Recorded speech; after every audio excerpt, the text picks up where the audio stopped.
Welcome to the world of sci-fi stories, and don't forget to like, subscribe, and share the channel.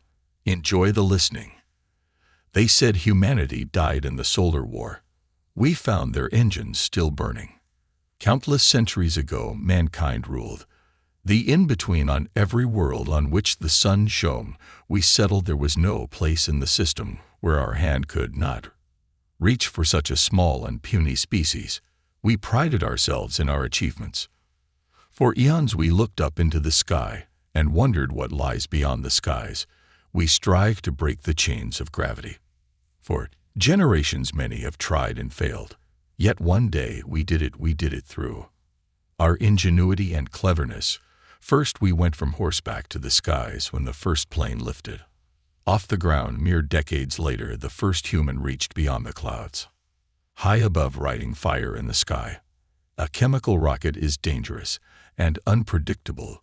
There were those who did not make it, those who gave their lives for the burning desire to break those chains, but they passed from us with glory, writing fire in the sky.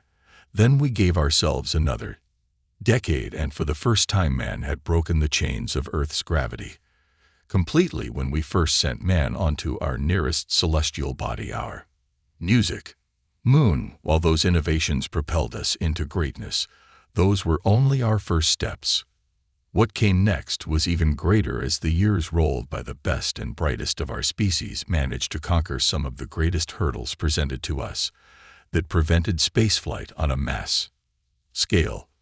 Energy to reach orbit, a massive amount of fuel had to be burned. We couldn't get a lot of things up there. The fuel we used back then was not only expensive, but it was also heavy, and it was inefficient. Chemical rockets could only propel us so far, but that did not dismay our ancestors. As technology advanced, we eventually returned to the moon, and we were there to stay. The moon bases that were established, though expensive to operate, gave us the opportunity to manufacture rockets on the moon. Entire industrial complexes were established in the coming decades, which made for cheaper transport and production. Sealed welding had proven itself invaluable. In the industrial process, there was no need for fuel to fuse metals together, which expedited production. By the time we had the first humans on Mars, only then the space age truly began, and we prospered slowly but steadily. Space travel started to become cheaper and cheaper until the point where even an average person could save up enough to buy their own ship. Of course, before that, a crucial invention had to be made to make space travel faster, safer, and more efficient. That was the fusion core engine. ORFs is utilizing small but quick bursts of energy. The acceleration of the spacecraft was increased fold. The C engines could be made small enough to make commercial space travel available to the broader public. Private ventures fueled the next 2 or so centuries of space travel. But then something happened today.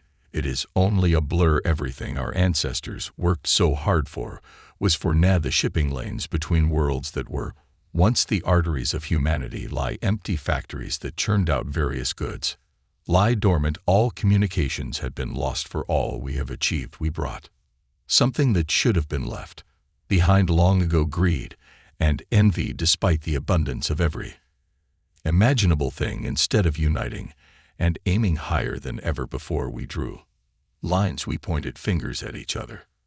For all we have achieved, we never truly changed. The Terran Union Earth held a tight grip over the periphery. The Martian Democratic Republic was the only real competitor to the Terran Union. Tensions were rising ever since the Martian president had announced new tariffs on Terran goods. Uteri was the name of the game. Mars wanted to develop their own industries, independent of the tendrils of Earth. They did not want to rely on Terran imports to stay afloat. A Cold War began between the powers, vying for every inch of the solar system. Every asteroid was fought over, using diplomacy at first, harsh words, bending of laws and treaties, and falsifications of documents from both sides when that was not enough to settle the matter. When neither side wanted to back down, both engaged in violence. First were small skirmishes between private security forces hired by both sides. Raids and sabotages were frequent, but what finally lit the match was the destruction of a passenger ship, traveling from Titan to Earth, the Terran. Union blamed the Martians blamed terrorists, but there was no more room. For compromise. War was declared, a war to decide who will be the hegemon of the solar system, a war so massive, so total that it nearly wiped out not only human civilization but the human species as a whole, lasting for decades until nothing was left to fight for. Today we can only see the remnants of the ancient warships still in orbit. We can observe the old monuments which still stand, though not many were spared from the wrath of saturated bombardment. We nearly wiped ourselves out, yet we are still alive. We were set back centuries. Some places were sent back into the Stone Age, both figuratively and literally. Alas, some of us survived the long winter generation, Asians born into a dark age, living in the shadow of their own ancestors who brought both great prosperity and great destruction. Only when you lose something valuable do you become aware of its true value. We have learned on that. I swear we have learned.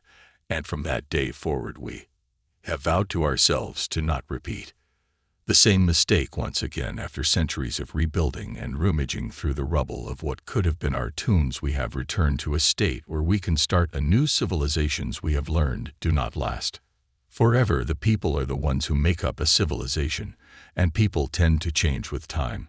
But as the first bold claimed to reach the moon by the end of the decade so long ago, we shall claim a goal higher yet, to build a civilization to stand the test of time. The sun shone brightly even in our darkest moments. So did the people shine bright in the shadow of an age long past. So we shall continue to stand like the unconquered sun. We must turn our faces outward, for we are returning to the stars. There is a new future to be won, and we shall build something greater together once again, like Icarus. Undaunted, we will climb to reach the sun. We will again ride a fire in the sky, and we will again make those small steps. For as long as the sun, bright and unconquered, continues to shine from the dark reaches of Sedna to the scorching surface of Mercury, so shall we, per aspa ad astra, per ardua ad astra.